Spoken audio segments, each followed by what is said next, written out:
하이델베르크 교리문답을 하심으로 거룩하고 복된 안식일 예배로 나아갑니다. 살아서나 죽어서나 당신의 유일한 위로는 무엇입니까? 살아서나 죽어서나 나의 몸과 영혼은 나 자신의 것이 아닙니다. 나의 몸과 영혼은 나의 신실하신 구주 예수 그리스도의 것입니다. 그리스도는 자신의 보배로운 피로 나의 모든 죄값을 완전히 치르셨습니다. 그리스도는 나를 마귀의 모든 권세에서 풀어주셨습니다. 또한 그리스도는 나를 지켜주십니다. 그리고 하늘에 계신 아버지의 뜻이 아니라면 내 머리에서 머리카락 하나도 떨어지지 않습니다. 참으로 모든 것은 나의 구원을 위해 합력하여 일합니다. 그리고 그리스도는 성령님을 통해 내게 영생을 보증해 주십니다. 또한 그리스도는 이제부터 진심으로 기꺼이 그리스도를 위해 살도록 나를 준비시키십니다. 아멘. 이 위로 안에서 복을 누리며 살다가 죽기 위해 당신은 무엇을 알아야만 합니까? 다음 세 가지를 알아야만 합니다. 첫째, 나의 죄와 비참함이 얼마나 큰지 알아야 합니다. 둘째, 어떻게 내가 나의 모든 죄와 비참함으로부터 구원받는지 알아야 합니다. 셋째, 어떻게 내가 그러한 구원을 주시는 하나님께 감사해야 하는지 알아야 합니다. 아멘.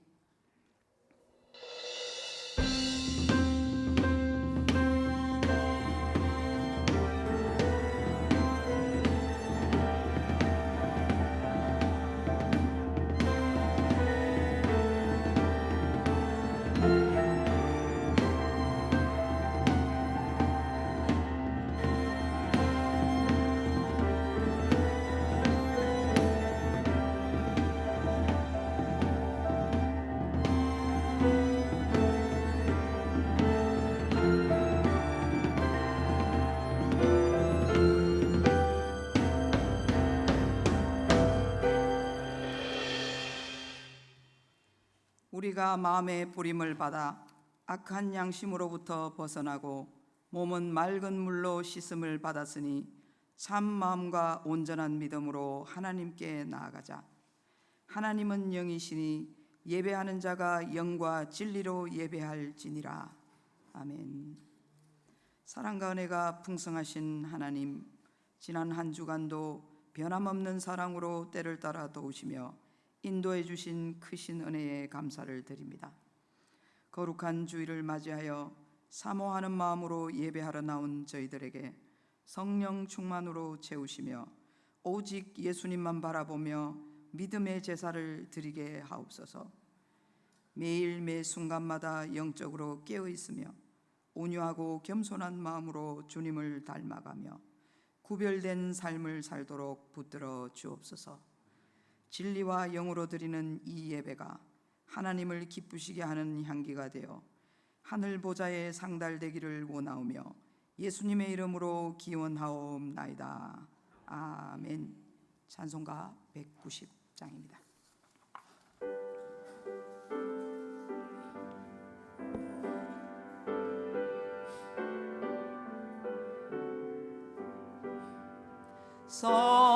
성령이여 강림하사 나를 감화하시고 애통하며 회개한 마 충만하게 하소서. 예수여 비오니 나의 기도 들으사 애통하며 회개한 마 충만하게 하소서. 성령이여 강림하사 크신 권능 주소서. 원하옵고 원하오니 충만하게 하소서. 예수여 비오니 나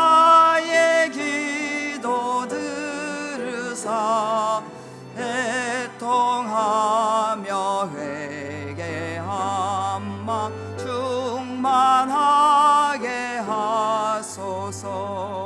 힘이 없고 연약하나 엎드려서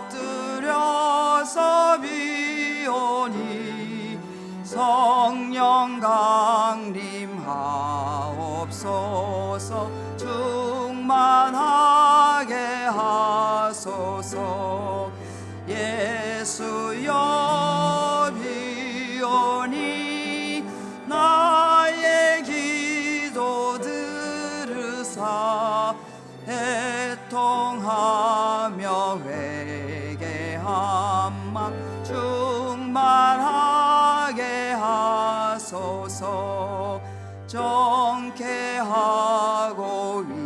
위로하사 복을 받게 하소서. 충만하게 하시오니 무한 감사합니다. 예수여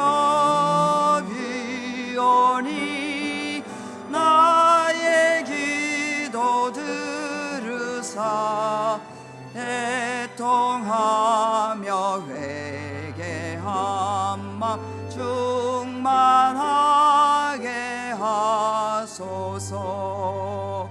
아멘.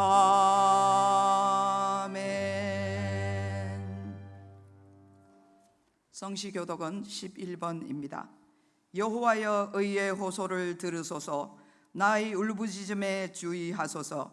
거짓되지 아니한 입술에서 나오는 나의 기도에 귀를 기울이소서. 주께서 나를 판단하시며 주의 눈으로 공평함을 살피소서.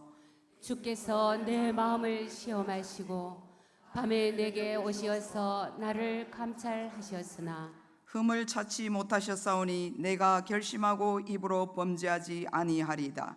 사람의 행사로 논하면 나는 주의 입술의 말씀을 따라 스스로 삼가서 포악한 자의 길을 가지 아니하였사오며 나의 걸음이 주의 길을 굳게 지키고 실족하지 아니하였나이다.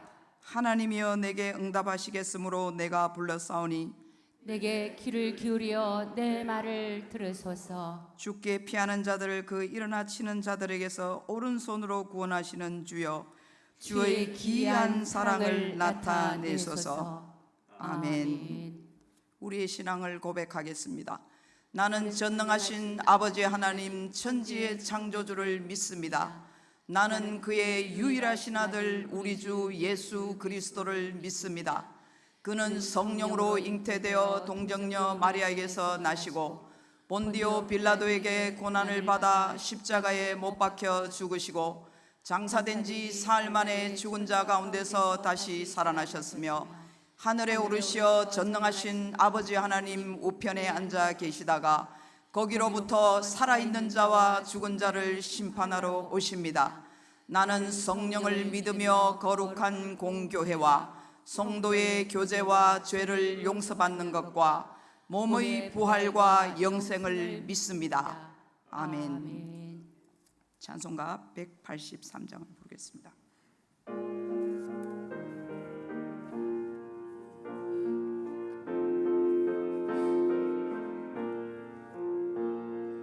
빈들의 마른 풀같이 시들은 나의 영혼 주님이 약속한 성령 간절히 기다리네.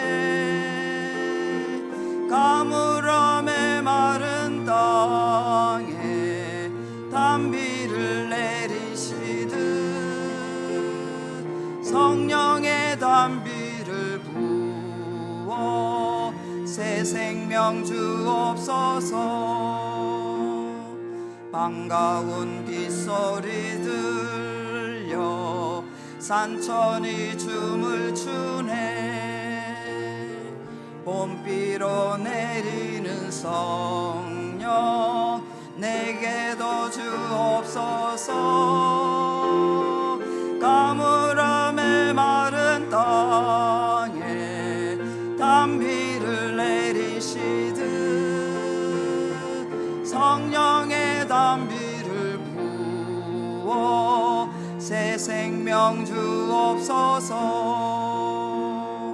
절 따라 우러를 내려 조목이 무성하니 갈급한 내 심령 위에 성령을 부으소서. 가물음에 마른 땅에 담비를 내리시듯 성령의 담비를 부어 새 생명 주옵소서. 참되신 사랑의 언약 어길 수 있사오랴. 오늘의 흡족한 은혜 주실 줄 믿습니다. 가물음에 마른 땅에 담비를 내리시듯 성령의 담비를 부어 새 생명 주옵소서. 아멘.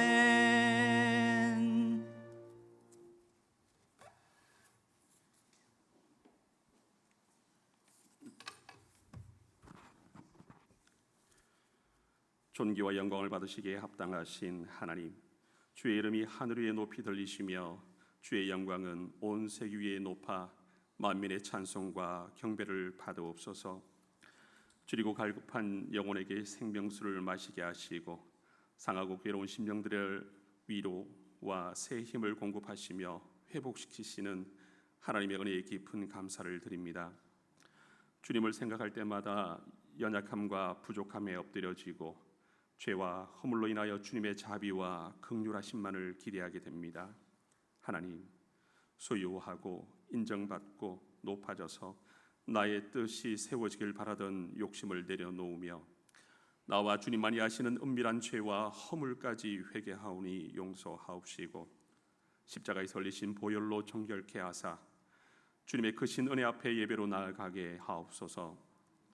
미움과 원망, 궁핍과 좌절, 오랜 병환의 고통과 세상이 주는 달콤한 저주 속에 십자가의 은혜를 외면하며 인생의 목적을 잃어버리고 방황하는 성도들을 불쌍히 여겨 주옵시고 드러낼 수도 해결할 수도 없어서 깊은 한이 되어버린 오직 주님만이 아시는 그 문제까지도 주님 앞에 내려놓으니 선하신 뜻대로 해결하여 주사 이제는 구원과 주의 영광을 위해 살도록 우리의 믿음을 성령의 불로 견고히 재련하여 주옵시고 말씀과 은혜로 회복시켜 주옵소서.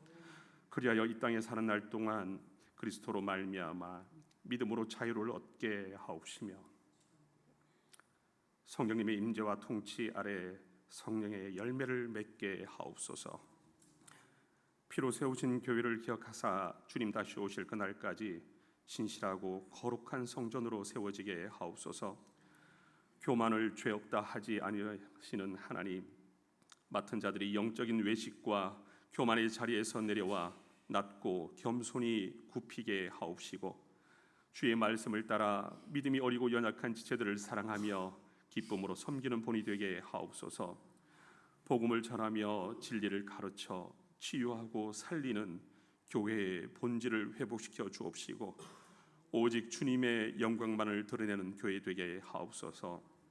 기름 부어 세우신 담임 목사님과 조성승 목사님께 주의 영을 충만히 부어 주옵시고 성령의 세밀하신 간섭하심과 인도하심 가운데 사역을 감당할 때 귀한 열매 거두며 하나님의 기쁨이 되게 하옵소서. 역사와 세계를 통치하시며 경영하시는 하나님, 이 나라와 민족 위에 긍휼을 베풀어 주옵소서. 하나의 민족이 남과 북으로 나뉘어 70년을 대치하는 가운데 하나님을 대적하는 북한 땅은 기근과 약탈, 압제와 억압으로 신음을 하고 복음으로 회복시킨 이 땅은 타락하여 우상을 숭배하며 물질주의와 자기 중심적인 죄악으로 주님의 마음을 아프시게 하나이다.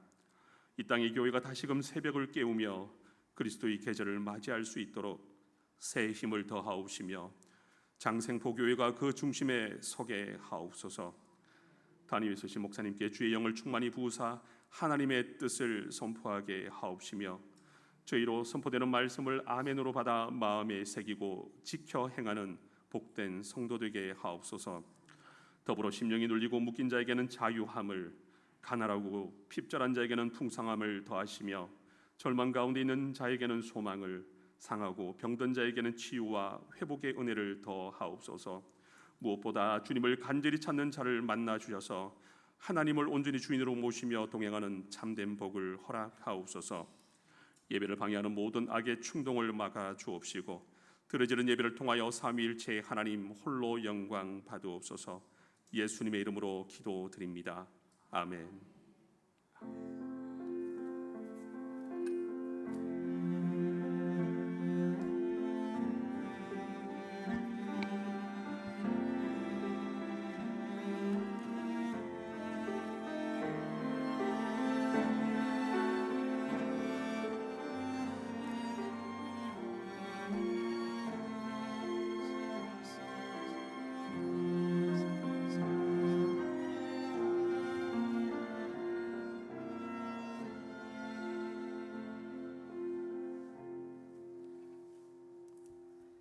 하나님께서 우리에게 주신 말씀은 누가복음 4장 16절로 19절 말씀입니다. 신약 성경 93면에 있는 누가복음 4장 16절로 19절 말씀을 한 목소리로 합독하시겠습니다. 예수께서 그 자라나신 곳 나사렛에 이르사 안식일에 늘 하시던 대로 회당에 들어가사 성경을 읽으려고 서심해 선지자 이사야의 글을 들이거늘 책을 펴서 이렇게 기록된 데를 찾으시니 곧 주의 성령이 내게 임하셨으니 이는 가난한 자에게 복음을 전하게 하시려고 내게 기름을 부으시고 나를 보내사 포로된 자에게 자유를, 눈먼 자에게 다시 보게 함을 전파하며 눌린 자를 자유롭게 하고 주의 은혜의 해를 전파하게 하려 하심이라 하였더라. 아멘. 주일 특송을 양진홍 집사님과 양준옥 성도님의 듀오로 드리겠습니다.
험난한 주님의 십자가 몹시도 무거웠건만 우리의 비난과 채찍에 제물되야 했던 주님의 아파하심으로 나 구원 얻었으니 이제는 주님을 위하여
주님의 십자가 몹시도 무거웠건만 우리의 비난과 채찍에 제물되어야 했던 주님의 아파하심으로 나 구원 얻었으니 이제는 주님을 위하여 이 한 몸 바치리라. 당신은 알고 있나요? 죽음으로 사랑을 하신 것을 우리 예수님께서 자기 몸 다하여 죄인을 사랑하신 것을 우리 예수님께서 자기 몸 다하여 죄인을 사랑하신 것을.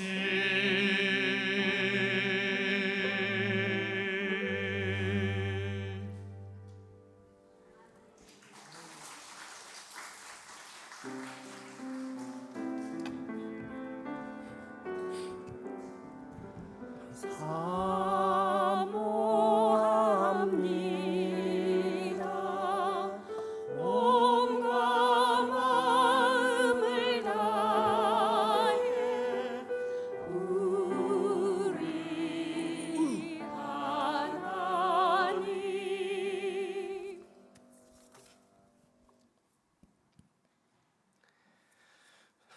우리가 믿는 하나님은 일신론도 아니고 다신론도 아닌 삼위일체 하나님입니다.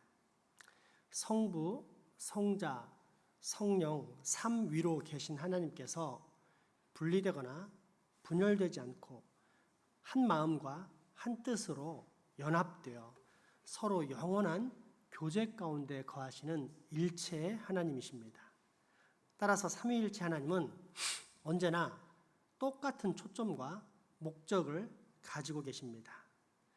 성부 하나님께서 죄악 중에 죽어가는 인생들을 구원하시려고 예수 그리스도를 이 땅에 보내셨습니다. 이때 성자 예수 그리스도께서 자기 마음대로 행하셨습니까? 아닙니다. 오직 성부 하나님의 뜻을 따라 행하십니다. 먼저 요한복음 5장의 말씀입니다. 사람들이 유대인에게 가서 자기를 고친 이는 예수라 하니라. 그러므로 안식일에 이러한 일을 행하신다 하여 유대인들이 예수를 박해하게 된지라. 예수께서 그들에게 이르시되 내 아버지께서 이제까지 일하시니 나도 일한다 하시매 유대인들이 이로 말미암아 더욱 예수를 죽이고자 하니 이는 안식일을 범할 뿐 아니라 하나님이 자기의 친아버지라 하여 자기를 하나님과 동등으로 삼으심이러라. 아멘. 또한 요한복음 6장의 말씀 보겠습니다. 아버지께서 내게 주시는 자는 다 내게로 올 것이요 내게 오는 자는 내가 결코 내쫓지 아니하리라. 내가 하늘에서 내려온 것은 내 뜻을 행하려 함이 아니요 나를 보내신 이의 뜻을 행하려 함이니라. 나를 보내신 이의 뜻은 내게 주신 자 중에 내가 하나도 잃어버리지 아니하고 마지막 날에 다시 살리는 이것이니라. 내 아버지의 뜻은 아들을 보고 믿는 자마다 영생을 얻는 이것이니 마지막 날에 내가 이를 다시 살리리라 하시니라. 아멘. 예수 그리스도는 성부 하나님과 동등한 권세와 능력을 가지신 성자로서 동일한 경배와 찬양을 받기에 합당하신 분입니다. 그럼에도 불구하고 자기 마음대로 행하지 않고 철저히 성부 하나님의 뜻대로 행하셨습니다. 성령님도 마찬가지입니다. 성령은 문자 그대로 보자면 거룩한 영이란 뜻이지만 추상적인 개념이라 이해하기가 쉽지 않습니다. 그래서 은연중 우리는 이해하기 쉬운 말을 찾는데 실제 그런 말이 있습니다. 하나님의 영 또는 예수님의 영이란 단어입니다. 즉 성령님은 하나님의 영이자 예수님의 영이란 뜻으로 자기 마음대로 행하시는 분이 아니라 오직 성부, 성자의 뜻을 따라 행하신다는 말씀입니다. 이러한 성령님에 대한 모습을 소개할 텐데 혹 그동안 애매모호하게 알았다면 다음의 성경 구절들을 통해 이제 성령님이 어떤 분이신지 정확히 깨달았으면 합니다. 먼저 요한복음 14장 16, 17절 말씀입니다.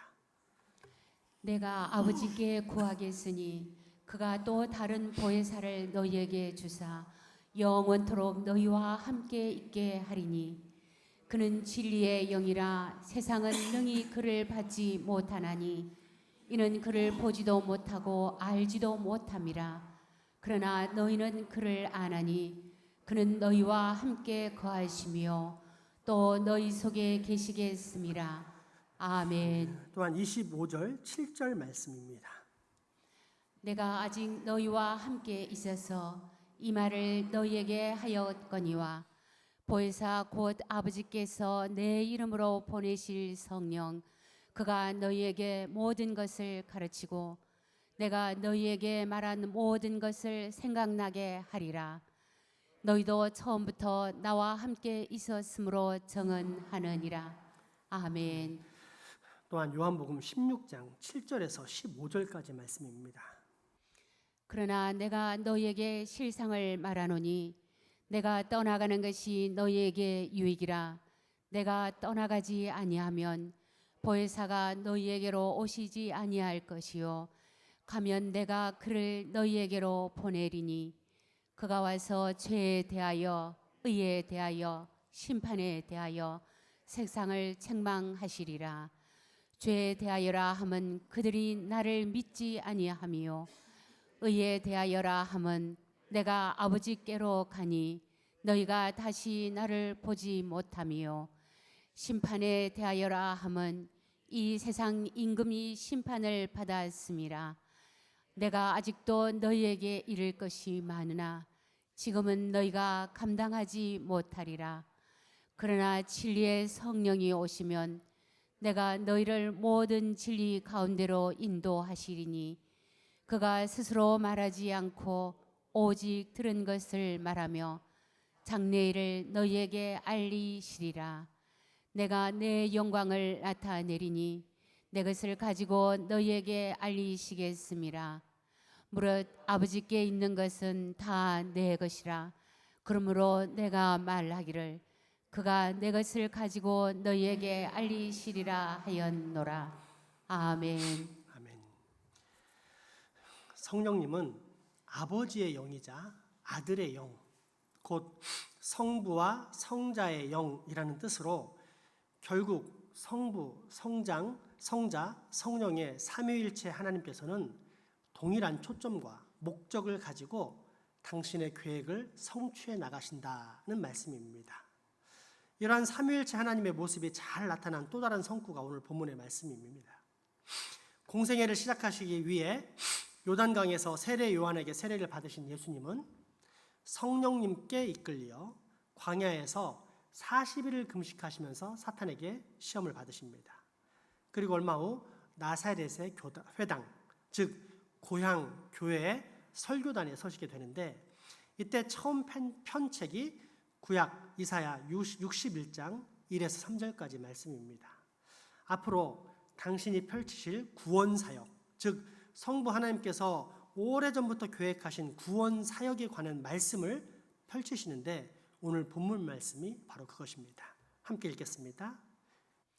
예수께서 그 자라나신 곳 나사렛에 이르사 안식일에 늘 하시던 대로 회당에 들어가사 성경을 읽으려고 서심해 선지자 이사야의 글을 들이거늘 책을 펴서 이렇게 기록된 데를 찾으시니 곧 주의 성령이 내게 임하셨으니 이는 가난한 자에게 복음을 전하게 하시려고 내게 기름을 부으시고 나를 보내사 포로된 자에게 자유를, 눈먼 자에게 다시 보게 함을 전파하며 눌린 자를 자유롭게 하고 주의 은혜의 해를 전파하게 하려 하심이라 하였더라.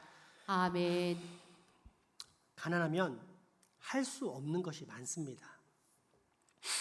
10억짜리 집을 가질 수 없고 3억짜리 외제차를 살 수 없으며 300만 원짜리 구두를 신을 수 없고 20만 원짜리 외식도 할 수 없습니다. 심지어 어떤 사람에게는 5천 원짜리 한 끼 식사도 큰 스트레스가 됩니다. 이처럼 가난한 자란 자기 힘으로 뭔가를 해결할 능력이 없는 사람입니다. 따라서 가난한 자란 겸손한 자란 뜻으로 사용되기도 합니다.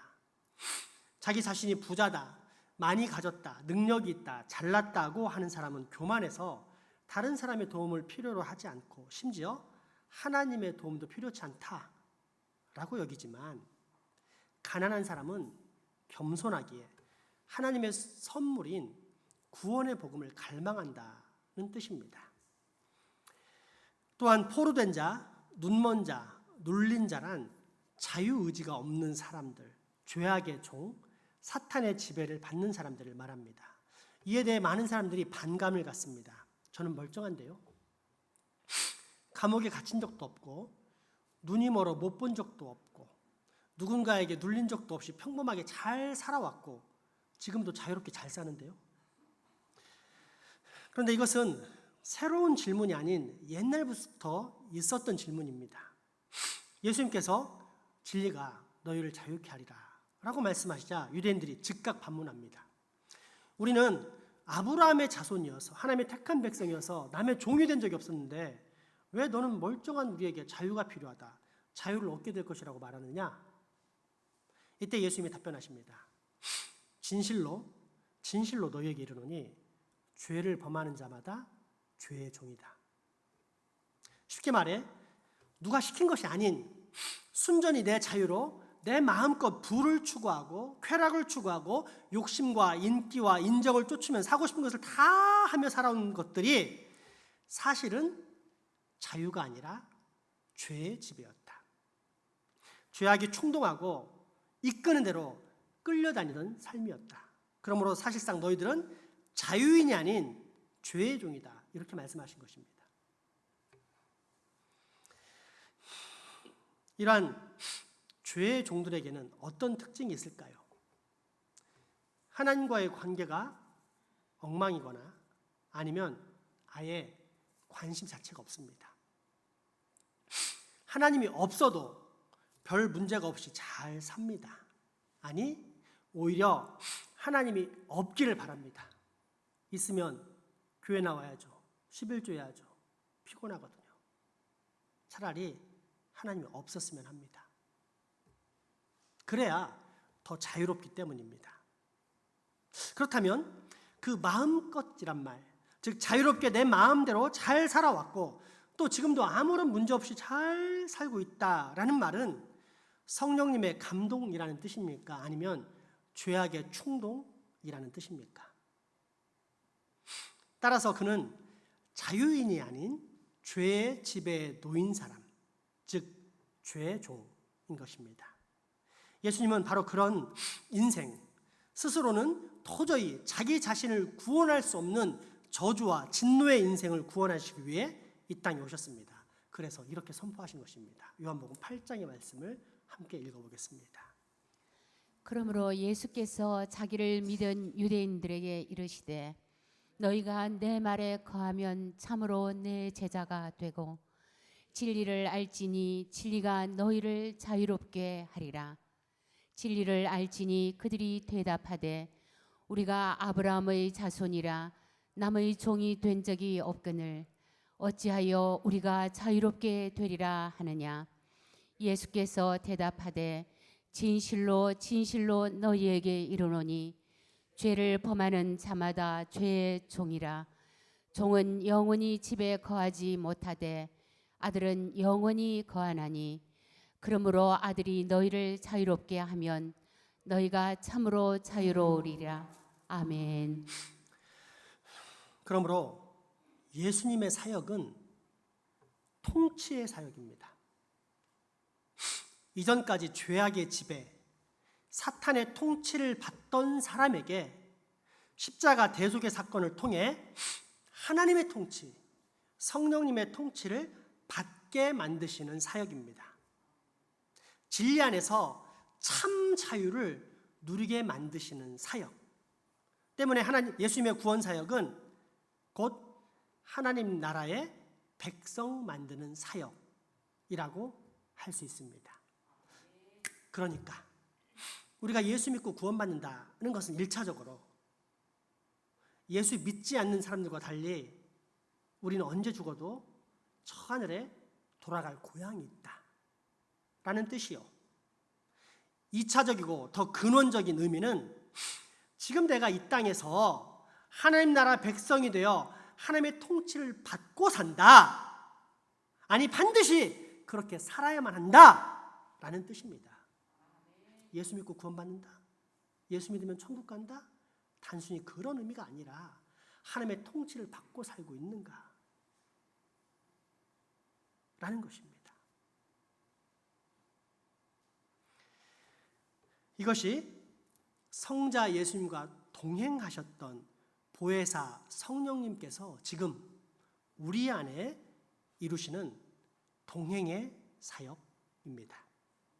그렇다면 이처럼 성령님과 동행하는 사람에게는 어떤 특징이 나타날까요? 첫째, 중생의 특징입니다.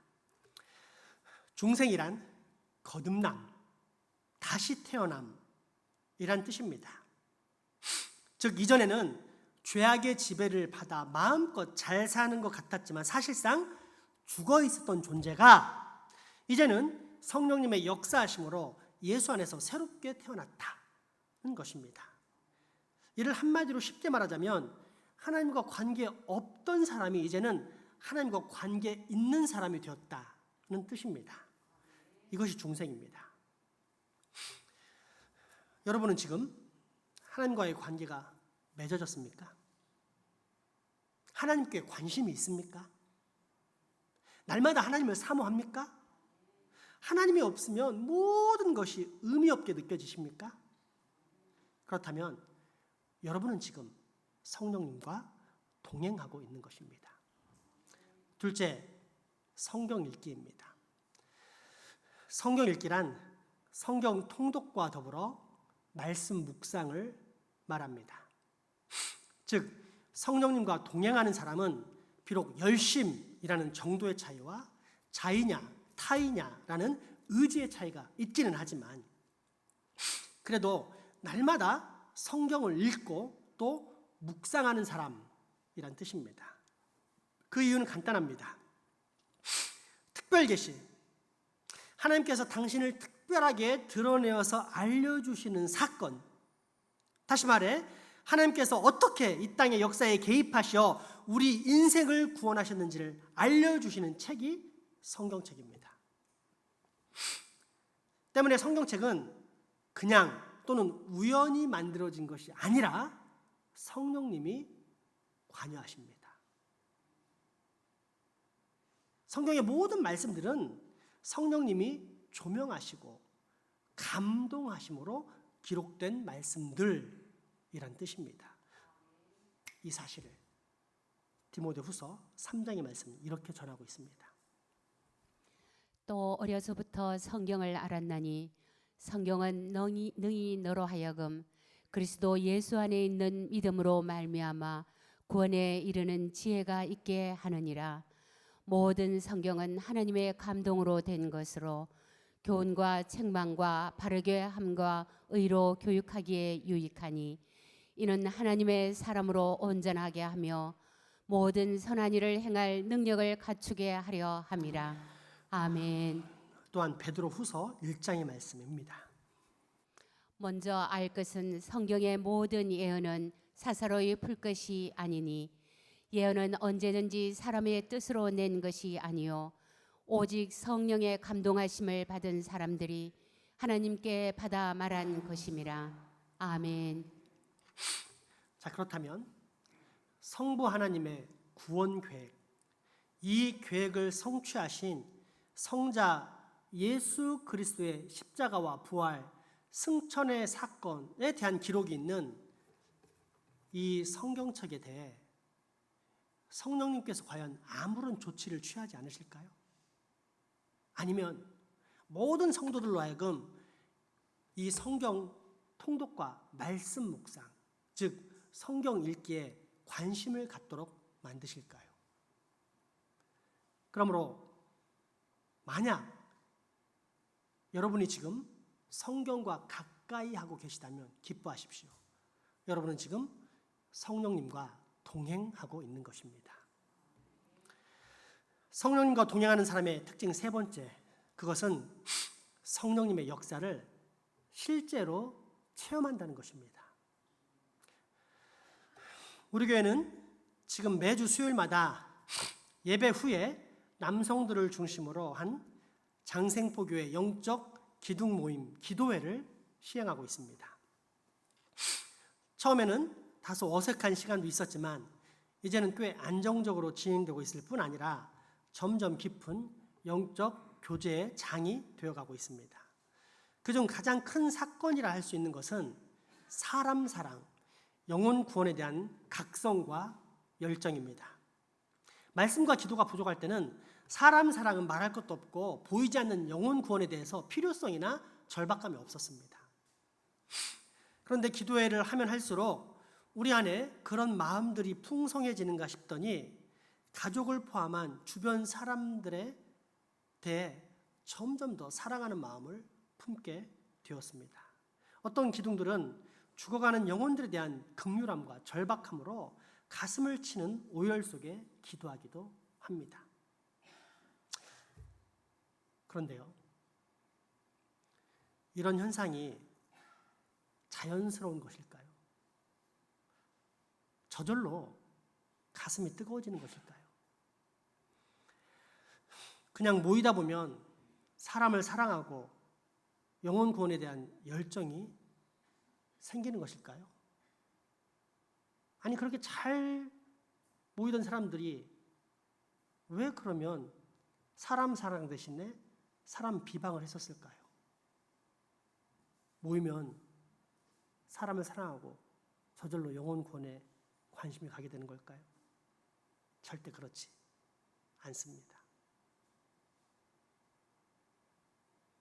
성령님의 역사하심입니다.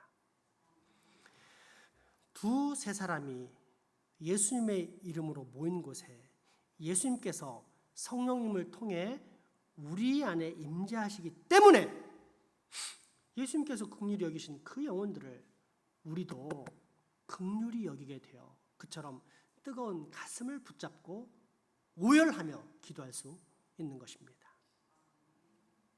그렇다면 이러한 영적 교제의 시간, 기도하는 시간은 어떤 시간입니까? 성령님의 역사하심을 체험하는 순간이 아니겠습니까? 그러므로 여러분이 만약 영적 교제 가운데 이러한 역사를 체험하고 있다면 기뻐하십시오. 지금 여러분은 성령님과 동행하고 있기 때문입니다.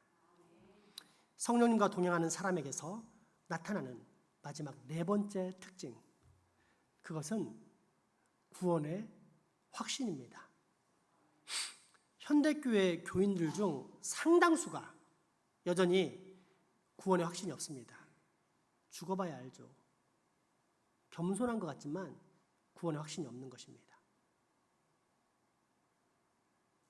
아직도 성경 말씀에 대한 신뢰보다 자기 자신의 생각과 판단을 더 신뢰하는 것입니다. 즉 성경적 세계관보다 비성경적 세계관에 더 크게 영향을 받고 있는 것입니다. 참으로 안타까운 일이 아닐 수 없습니다. 그럼에도 불구하고 낙심할 필요는 없습니다.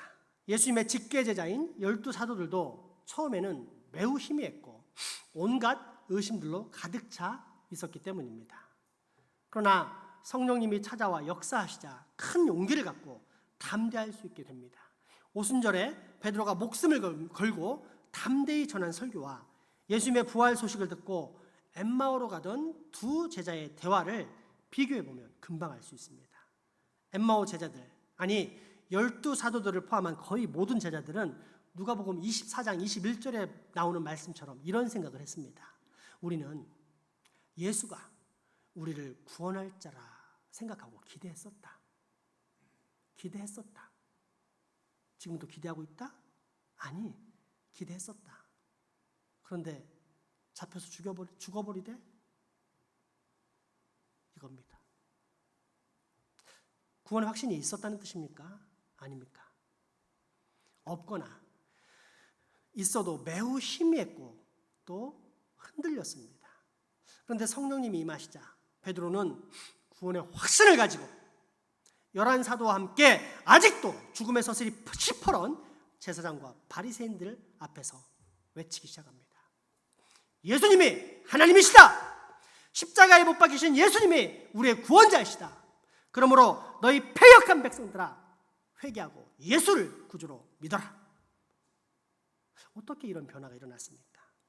무엇이 이처럼 큰 차이를 만들어냈을까요? 성령님의 역사하심입니다. 고린도후서 1장의 말씀을 보겠습니다.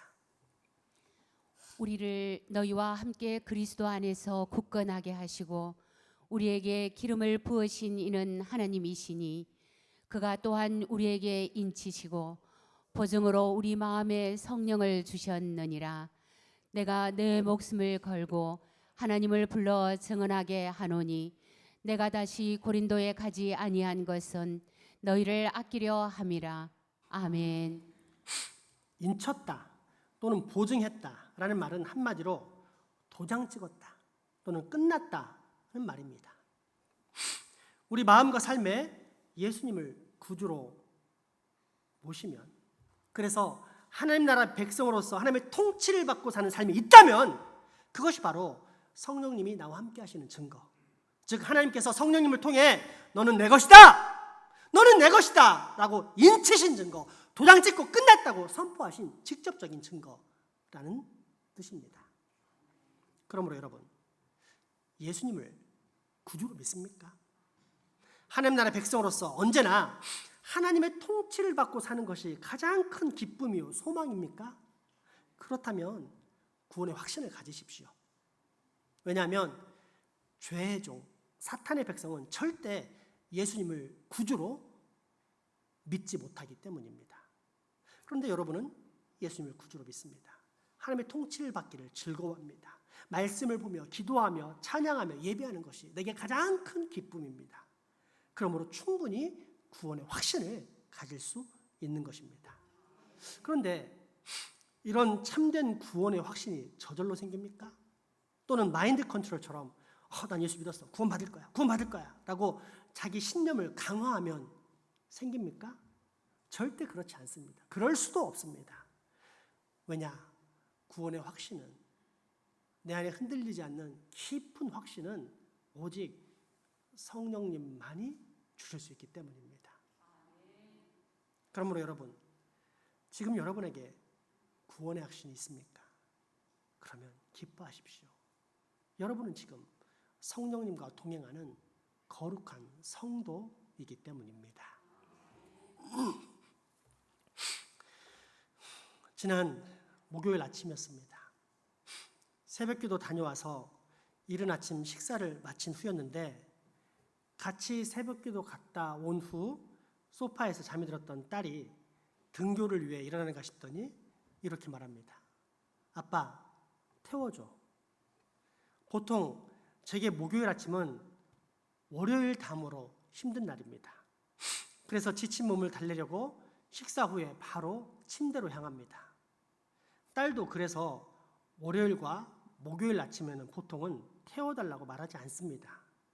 그런데 이날은 버스를 타면 학교에 늦을 것 같다고 생각했는지 아니면 피곤해서 편히 가고 싶었는지 잘은 모르겠지만 아무튼 딸이 이런 부탁을 하는 것이었습니다. 이때 제 마음이 어땠을까요? 짜증나.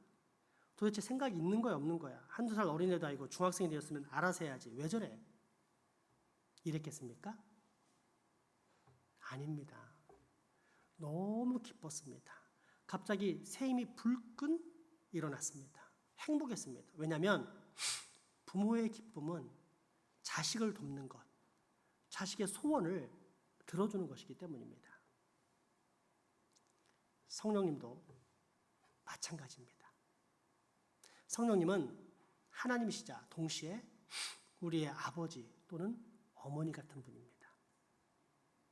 그래서 늘 우리 곁에 우리와 함께 하시면서 우리를 위로하시고 우리를 도와주시기를 기뻐하시는 분입니다.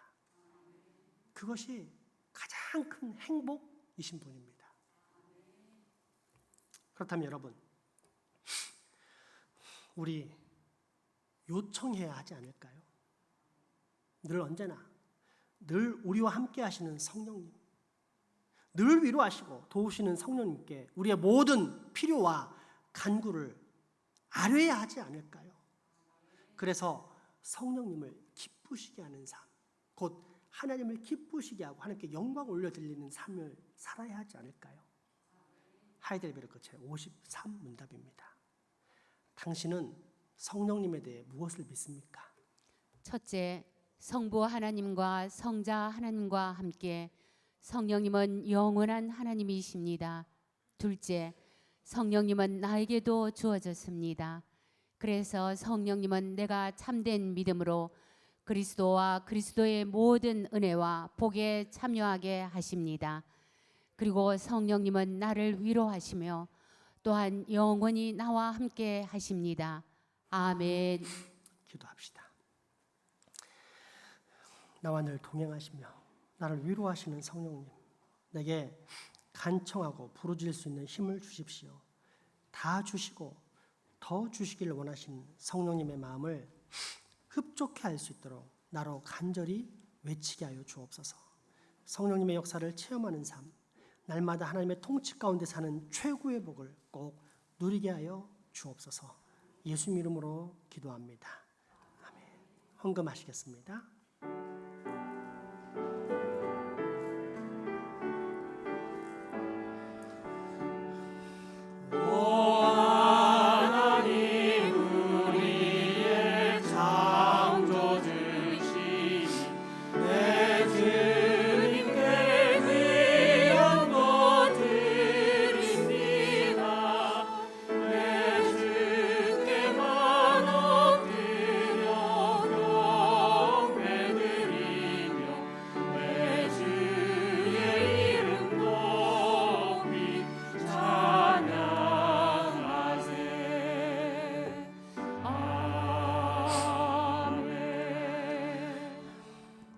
늘 언제나 일용할 양식을 주시는 자비와 긍휼의 아버지 하나님, 이번 주도 귀한 양식을 주시고 그 안에서 우리의 마음과 사랑을 떼어 이렇게 아버지께 다시 드리게 하시니 감사합니다.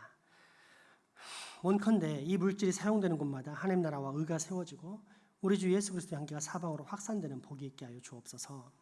바친 손길들 기억하사 아버지의 예비하신 복들을 부어주시고 영원히 가라는 이에게는 하늘의 위로와 회복의 영을 체험받게 하시며 마음의 괴로운 이에게는 평강의 은혜가, 물질이 필요한 이에게는 곡식 창고가 풍성히 체험받는 복들을 얻게 하여 주옵소서. 우리 가족이지만 병환으로 인해 예배 함께하지 못하는 환우들, 더불어 직장사업, 유학, 국방 등의 의무로 타지에 나가 수고한 우리 가족들에게도 우리가 받는 동일한 은혜와 감사, 강복 있게 하여 주옵소서. 그래서 그 영혼에 늘 기도와 감사, 믿음과 소망, 사랑의 인내가 넘치게 하시고 어디를 가든지 하나님이 예비하신 사람과 환경의 복을 만나고 형통케 되는 은혜 있게 하여 주옵소서. 이 지역사회 우리가 맡았사오니 주께서 우리를 통하여 구원시켜 주시옵소서. 우리의 힘과 능력이 아닌 하나님의 택하심, 하나님의 예비하심, 하나님의 인도하심을 따라 우리가 순종할 때 우리를 통하여 구원받는 주의 백성들이 이 땅에 넘쳐나게 하여 주옵소서. 예수님 이름으로 기도합니다.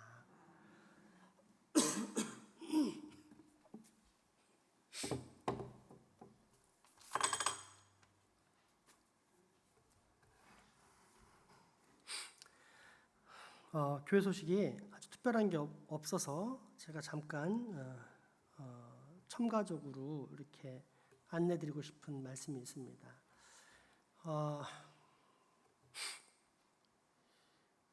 다른 교회와는 조금 차별되게 우리 교회는 주일날 교리 설교를 합니다. 그러니까 이제 보통에 이제 이렇게 질문하신 분들이 그런 말씀을 해요.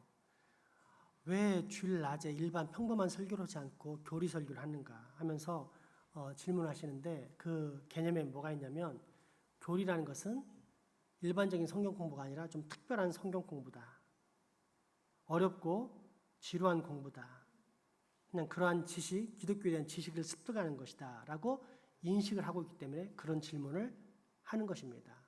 반대로 얘기하자면 아니 우리에게 실제적으로 와닿고 도움이 되고 적용이 될 수 있는 그런 직접적인 이야기들을 해줘라 이런 요청이 담겨 있는 것입니다. 그런데 여러분 이거는 매우 정상적입니다. 우리 인간의 사상은 진공속에서 태어나지 않고 항상 시대의 영향을 받는데 이 시대의 특징을 얘기하라면 감각적이고 실용적입니다. 한마디로 내게 직접 와닿고 도움이 되는 이야기들을 해줘라. 그래서 그런 질문이 나오는 것입니다. 그런데 여러분, 교리라는 것은 우리가 살아가는 신앙의 근본일 뿐 아니라 이거야말로 영적으로 실제입니다. 다시 말해, 내가 얼마나 비참한 존재인지를 교리를 통해서 정확히 알아야 됩니다. 기독교 이치를 정확히 알아야 됩니다. 그런 내가 어떻게 구원받았는지 당연히 알아야 되겠죠. 또 그런 구원을 시켜주시는 하나님은 어떤 분인지 정확히 알아야 정확히 경배할 수가 있습니다. 내가 경배하고 싶은 대로 경배하면 나는 열심을 다했다 하지만 사실은 나중에는 우상숭배로서 하나님의 외면하는 결과를 낳을 수 있습니다. 또 그렇게 구원시켜 주신 삼위일체 하나님께 내가 어떻게 반응하며 또 어떻게 순종하며 사는가를 배우는 것들이 교리고, 그래서 교리는 다른 어떤 것들보다 가장 우선적이고 먼저 알고 있어야 된 신앙의 핵심이자 실제입니다. 제가 이렇게 아무리 얘기를 해도 와닿지 않을 것 같아서 반대로 얘기를 들어드리겠습니다. 교회 내 이런 제대로 된 교리 설교가 없이 많은 교회에서 실시되고 있는 윤리적이고 도덕적이고 교훈적이고 또 최근에는 아주 20세기 후반부터 지금까지 유행하고 있는 심리적인 설교, 자기의 영혼을 돌아보는 내적 치료에 관한 설교, 또는 영적인 해석을 주로 하고 있고 자기 묵상을 투과하는 신비주의적 설교, 영해 설교, 이런 것들이 교회의 주류를 이루고 있으면 나중에 나오는 결과는 이렇습니다. 교회에 다니는 기복신앙인, 교회에 다니는 무속신앙인, 교회에 다니는 불교인, 교회에 다니는 유교인 또는 이슬람교인, 또 교회에 다니는 힌두교인들이 양산될 수밖에 없고, 다른 말로 하면 교회는 평생 다녔는데 구원을 못 받게 됩니다. 여러분, 교리는 이론이 아니라 내 생명입니다. 내가 얼마나 하나님께 영광 돌릴 수 있는지를 제대로 가르쳐주는 하나님의 말씀입니다. 꼭 기억하시고, 다행히 저는 싫어했지만 코로나 때문에 부득불 우리 교회가 영상 설교를 제작했는데 처음부터 지금까지 하이델베르크 교리문답이 전부 다 녹화되어 있습니다. 보고 또 보시고 해서 그 말씀을 내 걸로 삼으십시오. 그래야 여러분은 신앙생활을 제대로 할 수 있는 것입니다. 다 끝나면 교훈적인 설교도, 신비의 설교도, 묵상의 설교도, 윤리적이고 도덕적 설교도, 내적 치유에 관한 심리적 설교도 하겠습니다. 그러나 기본이 안 되면 여러분은 아무리 재미있게 설교를 들었어도 죽음의 길로 향하는 것이기 때문에 기본을 먼저 세울 테니 잘 아시고 꼭 이 교리 설교를 정확히 잘 들어주시기 부탁드립니다. 우리 환우를 위한 기도, 노안 및 장기 환우 환자들 이름을 다시 한번 불러드릴 테니까 기억하시고 기도했으면 좋겠습니다. 김이근 집사님, 김건준 집사님, 김순분 집사님, 황병철 집사님, 김은자 집사님, 황영환 집사님, 정삼래 권사님, 류한수 성도님, 임흥길 집사님, 김서대 권사님, 장봉자 권사님, 장은주 집사님, 새벽마다 기도하시는 어른들뿐 아니라 우리 모두 다 같이 함께 꼭 환우들의 회복을 위해서 기도했으면 좋겠습니다. 요양원에 입원해 계신 김봉환 집사님, 타경환 장로님을 위해서도 기도하겠습니다. 수술 후에 회복하신 우리 박봉성 권사님을 위해서도 기도하겠습니다. 원래는 한 달 뒤에 다시 수술하셔야 되기 때문에 못 내려오실 줄 알았는데 오늘 내려오셨어요. 얼마나 반갑고 좋은지 모르겠어요. 탁 권사님의 따님이신 박 권사님의 따님이신 탁은영 권사님도 오셨습니다. 우리 탁 권사님은 잠깐 일어나시고 우리 탁 권사님 옆에 반가운 우리 박봉성 권사님도 있습니다. 우리 크게 격려와 회복 위로의 박수 보내겠습니다.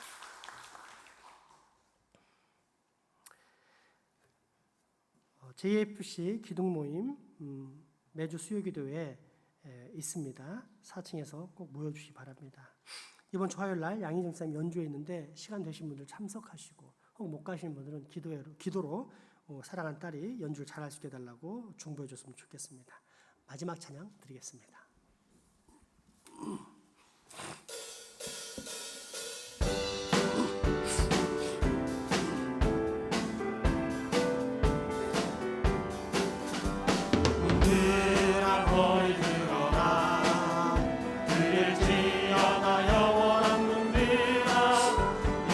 영광의 왕 들어가신다.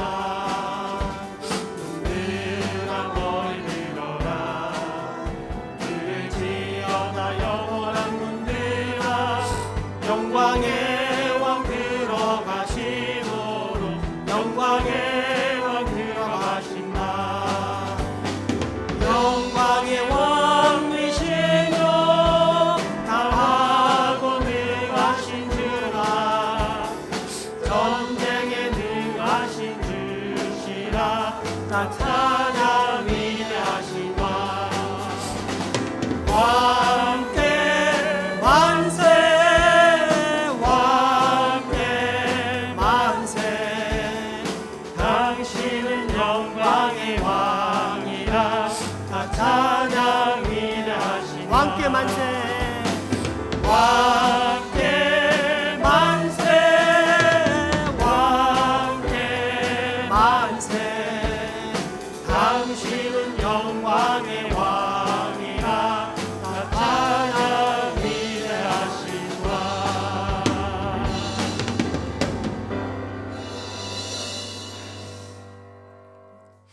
우리 주 예수 그리스도의 은혜와 하나님의 크신 사랑과 성령님의 교통하심이 이제 후로 동행하시는 성령님의 위로의 음성에 귀 기울이며 또 그 음성에 날마다 순종하며 살겠다라고 다짐하고 결단하는 여기 모인 모든 주의 자녀들의 머리 위와 가정, 이웃 그리고 후손들에게 지금부터 영원토록 함께 하시기를 축원하옵나이다. 아멘.